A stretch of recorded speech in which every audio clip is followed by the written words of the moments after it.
Hello and welcome back to the new season of the Xpert 11 Road to Glory series, where you can see in front of you our squad after the change reports. You may also notice a conspicuous absence by one player. Gilberto Manuel, the 19-6 after the change report, number 14 in the squad, has been sold to four-time Ultimate League champions Jesus and his Pandas for just shy of 2 million econ. I've taken the decision to not buy any players in this off-season, but I may perhaps bite the bullet and parachute in an oldie on the cheap, just because I feel that we are lacking in free kick taking at the moment and we might struggle for goals which will keep us in Division 6.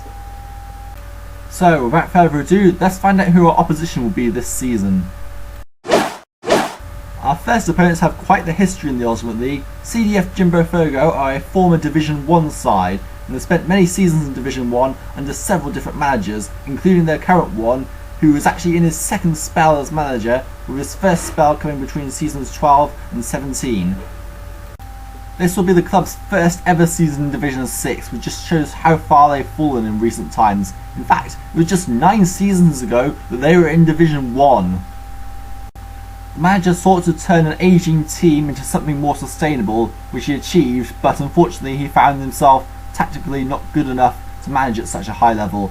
And these days, his motivation has been rather questionable to say the least, which probably explains why the club now find themselves in Division 6. They have a 19-player squad, but it's far stronger than midfield than any other area, with a midfield trio of Sheldon Ballinger, Harry Trundle and Miradak Olea being the main 3 guys in midfield, along with 2 developed youths like Alberto Zozaya and Caetano Tenerera. Goalkeeper Odrin Olea is likely to be the first choice, but this isn't a very strong squad overall, apart from those 3 highly skilled midfielders. Like us, however, you can see he is trying to build a young team, which is shown by the fact that there are no players older than 23 and younger than 30 in the squad. A familiar opponent yet again is Deportivo Celso for the 3rd time in 4 seasons, and every time we've been in Division 6 we've been up against this team. You may remember that 2 seasons ago they commenced a youth building project. Well, and after they got relegated, they actually managed to stay up automatically like we did at the end of Season 30 and the beginning of Season 31.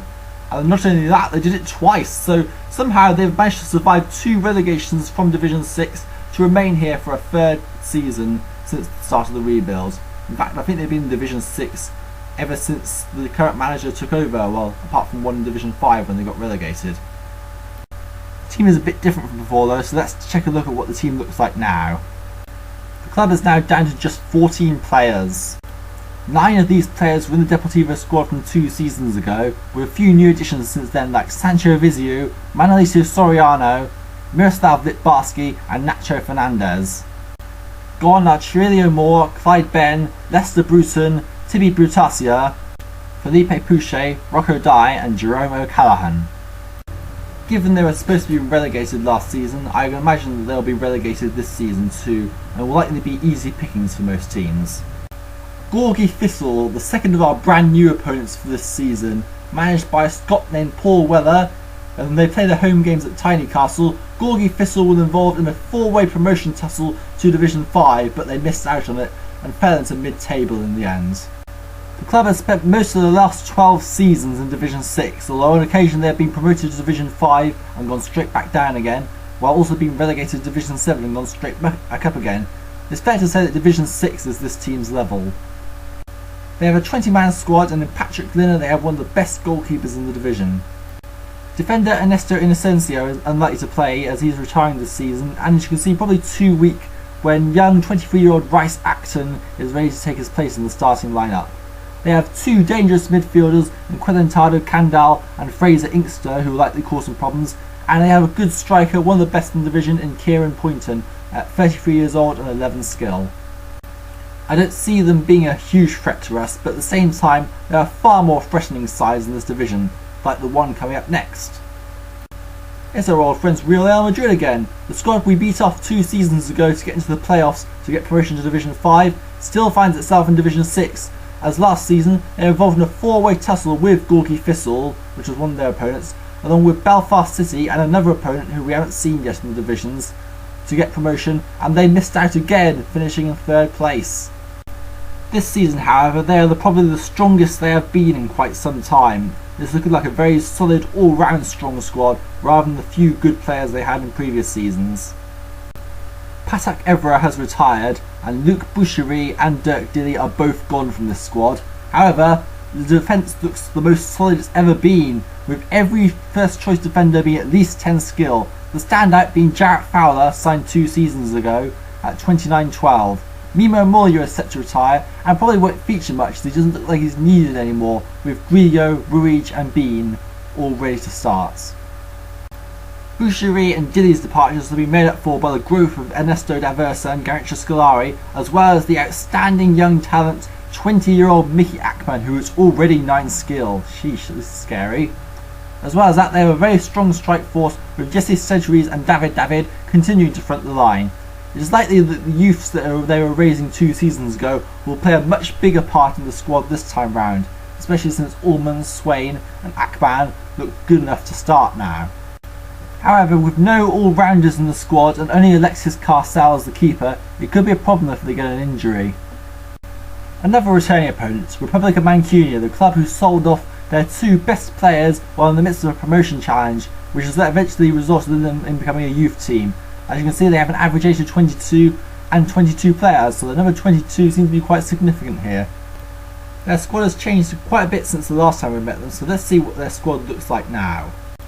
A lot of new additions to the squad since the last time we saw them, in particular Samson Tretton, Peyton Higginbottom, Wilfred Proudlock, Chris Toman, Thornton Shudato Kakapa, Hugo Montenegro, Benedict Booth, Jerry Miles, Noah Christensen, Gregorio Presa, Mark Lorimer, and perhaps the most significant new addition, 30-year-old midfielder Darren Harford, who has taken the place of their main threat. For all intents and purposes, this is effectively a new Republic of Mancunia team. Now we come to the oldest team in the division, and that's in terms of the squad, because Spud United have an average age of 30. That is balanced out, however, by that ridiculous squad strength of 12, which is by far the best in the division. This is the strongest side in the division, and you are just about to see exactly how strong they are. Yes, this is a far cry from what a Division 6 side would look like, you would think. Strength in all areas. I'd say these guys are one of the favourites to get promotion. As you can see, nearly their entire squad is 12-bar players. However, average age is a big problem for them, with only 1 player under the age of 26, young Vyacheslav Kamien of 18 years old. Add to that, the manager's tactics, he doesn't seem to be that particularly good manager at the game, which might give hope to other managers who want to get a result from him. The star man of the team appears to be Carl Garatorna, who at 29 is 14 skilled. He is their best player, but he's not really that much stronger than the rest of their midfield. Daisuke Matsukawa is second best, while the entire other midfield are 12-bar players. That is a scary prospect, this team. This team should not be in Division 6. Spud United are actually the second strongest team in every single Division 6, so we got a bit unlucky drawing them there. Meanwhile, though, we have the opposite end of the spectrum, Wistar Buccaneers, who are one of the weakest teams in Division 7. The Buccaneers are only in their 2nd ever season, and they did actually get promoted last year. They had finished 3rd outside the top 2 playoffs, but because of a restructuring in the league, they end up being promoted to Division 6 automatically instead. As a result, they find themselves thoroughly outmatched by every single other opponent in this division, so they are likely to be the whipping boys this season. They have the largest squad in the division, but none of the players appear to be any higher than 8 bars. Chris Sefton is their best striker at 24-8.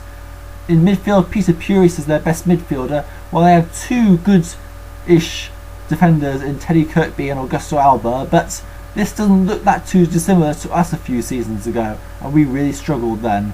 So I would imagine that they are probably going to be headed back to Division 7 after the end of this season. Unfortunately, I think that'll be the case. Right, now that we've seen all the opponents, let's take a look at the first fixtures for the new season.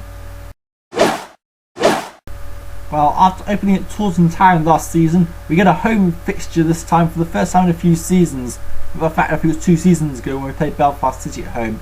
This time round, we have Worcester Buccaneers at home at the Supermassive Black Hole for our first fixture. In the other fixtures, relegated duo from a Division 5 that was next to us, Spud United and CDF Jimbo Fogo face off against each other. Division 6 rivals from last season, Gorgui Thistle and Republic of Mancunia play each other, while Real Madrid and Deportivo Celso meet each other once again, both having been Division 6 last season. So that's it for the first episode of this new season. In the next episode we'll be playing Wistar Buccaneers in the first league game of the season. See you guys then.